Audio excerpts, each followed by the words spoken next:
when you're younger, you're like, oh, well, by this, I'm going to have this, I'm going to do this, I'm going to do that. And things don't always go as planned. And Yeah, so, of of course. course, it's not exactly what I imagined, right? But I wouldn't change it. And now I actually started a startup recently, a beauty tech startup. And the same thing. I mean, in that world, it's interesting to me because degrees matter a bit more. Um, if I weren't the founder of the company, a degree would matter. And I wouldn't be able to work in this space. I wouldn't be able to do what I'm doing if I didn't have Right, a degree and I didn't found the company. right, But because I did, I can. But I'm much more lenient in that way with the people that I'm hiring. Like we have a team. There's five of us now, and for me, the degrees don't matter as much as what they can do and their skill set and their talent and their commitment and all of those things. And can they get the job done? And that's what I'm concerned about because I think I just have a lot more empathy for that type of situation. Some of the most brilliant people that I've known haven't necessarily had a degree, and yeah.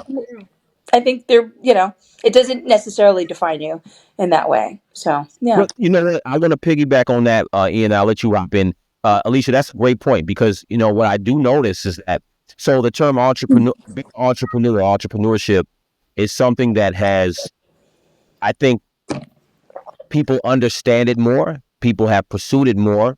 And it used to be, when you used to say back in the day, I want to have my own business, all the people who were part of that program would kind of be like, okay, you're going to be broke. Are you Oh, going to be right. gonna do nothing? Okay, cool. Are you going to be an entrepreneur? Well, still go get that degree. You know what I'm saying? And Mhm. what people understand now, just to your point, you made a great point in saying that, yeah, if you may not be able to work in a certain space, but if you start the business, Mhm. right, And I mean, and you yeah, exactly. Right. If you you start the have the business, freedom. and yeah, and the You crazy starting the thing is, business, I'm the dumbest one on the team by design. Like, you know what I mean? Like, I was like, right? I knew that my strategy had to be because it's a beauty tech startup. And so it's AI and it's robotics. I'm a songwriter.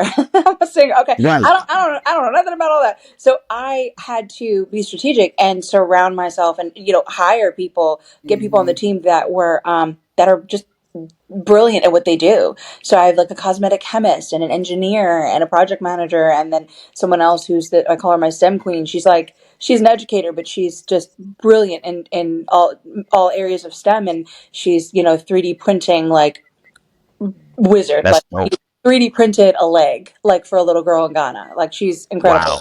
Yeah. So and the water filtration systems for people in Ghana and Kenya. So with her students, they went over there and so yeah. I mean, she happens to be educated, um, very educated, and but yeah, I knew I had to surround myself with them because I don't have the But skill that's the set. smart thing to do, and that's what real entrepreneurs do anyway. Most entrepreneurs they have the vision and they have the the guts or the balls to do it, and then from there, yeah, you get talented people around you. So, and that's the whole thing. That's such a good point, and the reason why I'm kind of stopping on it because that's how the world actually works. I mean, you there's a place for people who are chemists, engineers, people who go to school for certain things who want to work for companies. Not everybody is going to be the CEO and start a company, but you have people who come up with ideas, and there's a place for everybody. And I think that that's what I think young people are people now under, and you understood, of course, too. And I've had a lot of people in my age range, peers of mine, who understood that too, and they understand that. Okay, cool. A degree may not be for me, but I know other things that I can do in my strength.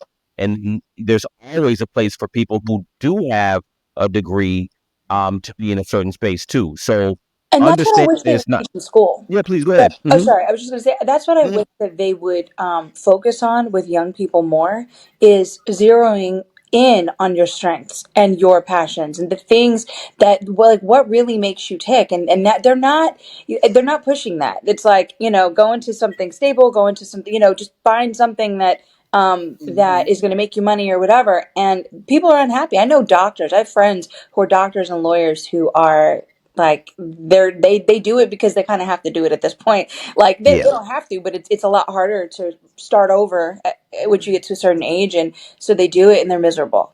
And then some of Yeah. them are so happy in those jobs and they love it. And so, it could be either, but it's really important to get into things for the right reasons. And Right. I wish that they push that more with young people. Well, two things. One, and I'm gonna let you rock in. If you're living your purpose, someone who's living their purpose, who went to school or did whatever they did, as long as you're living your purpose, you'll notice that with people when they're living their purpose. And everybody finds it at different times, and sometimes your purpose evolves, as we all know. But I think that going back to why they don't push that, I think that the college hustle was a cold hustle. And I'm going to play something in a little while, but when they started to introduce certain grants, the government started to introduce certain grants, there was a great incentive for schools to raise their prices. And that's what it was. So it became something where now everybody need to go to college. And I think obviously the motive was the money. But what they found now is that the cost of college way outpaced inflation. A lot of people took on college debt or school debt.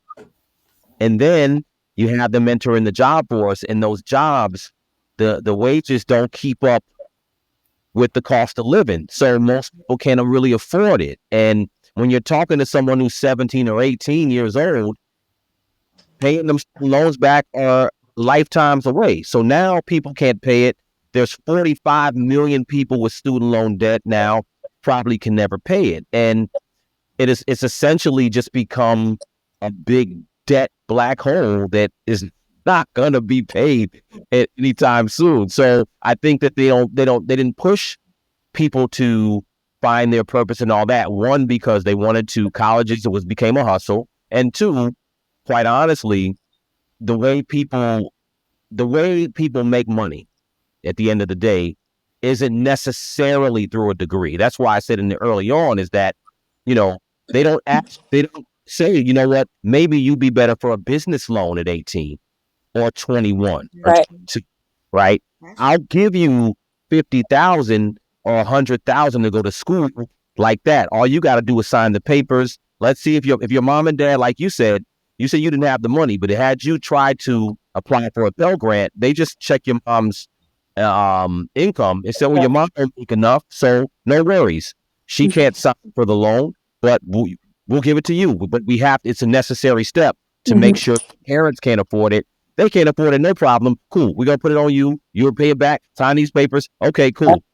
Now you can get it. And you'll get that money to go to college that quickly. It happened. I did it myself. Absolutely. But if you go to Bank of America or Chase or Fidelity or anywhere and say, I'd like to start a business for my beauty tech startup, you're like, hell no. Right, absolutely. They're saying hell no now. Right, Like, and I'm exactly. not 18. Yeah, Yeah, so it's an it's hard. interesting thing. But Ian,